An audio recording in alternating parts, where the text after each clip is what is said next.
नमस्कार मैत्रिणींनो, Priya's recipes and टिप्समध्ये आपलं स्वागत आहे. आज आपण चाट रेसिपी पाहणार आहोत.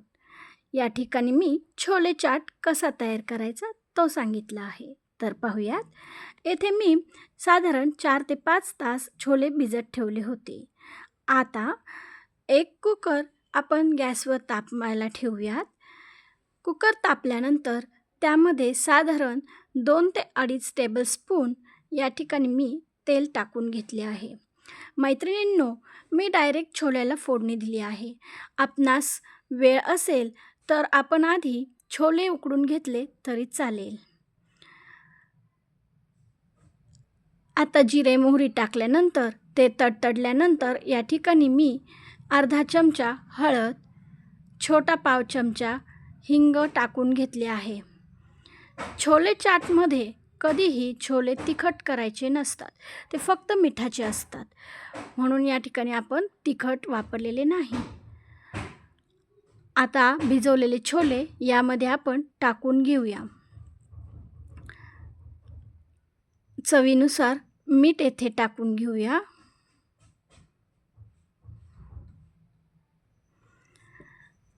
छोले चाट अनेक रेसिपीमध्ये वापरले जातात, जसे की पाणीपुरी, रगडा चाट, मिक्स धान्याची भेळ अशा प्रकारे.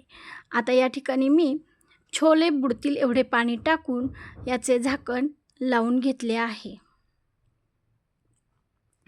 साधारण आपणास याच्या 3 ते 4 शिट्ट्या मोठ्या आचेवर करून घ्यायच्या आहेत, म्हणजे आपले जे भिजवलेले छोले आहेत ते छान मऊ शिजतील. आता या ठिकाणी आपले छोले शिजून झाले आहे. आता हे स्मॅशरने बारीक करून घेऊयात. एक महत्त्वाची टिप्स, हे छोले मिक्सरमधून बारीक करायचे नाही, स्मॅशरनेच बारीक करायचे आहे, म्हणजे आपल्याला जो रगडा करायचा आहे त्यासाठी हे काही जाड आणि काही बारीक असे तयार होतील. आता यामध्ये मी गरम पाणी घालून घेतले आहे. त्यानंतर यामध्ये कोथिंबीर,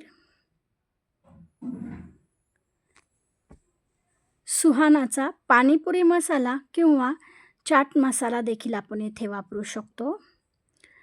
हवे असल्यास धनेपूड देखील आपण वापरू शकतो, तसेच जिरे मोहरी पूड देखील आपण येथे वापरू शकतो.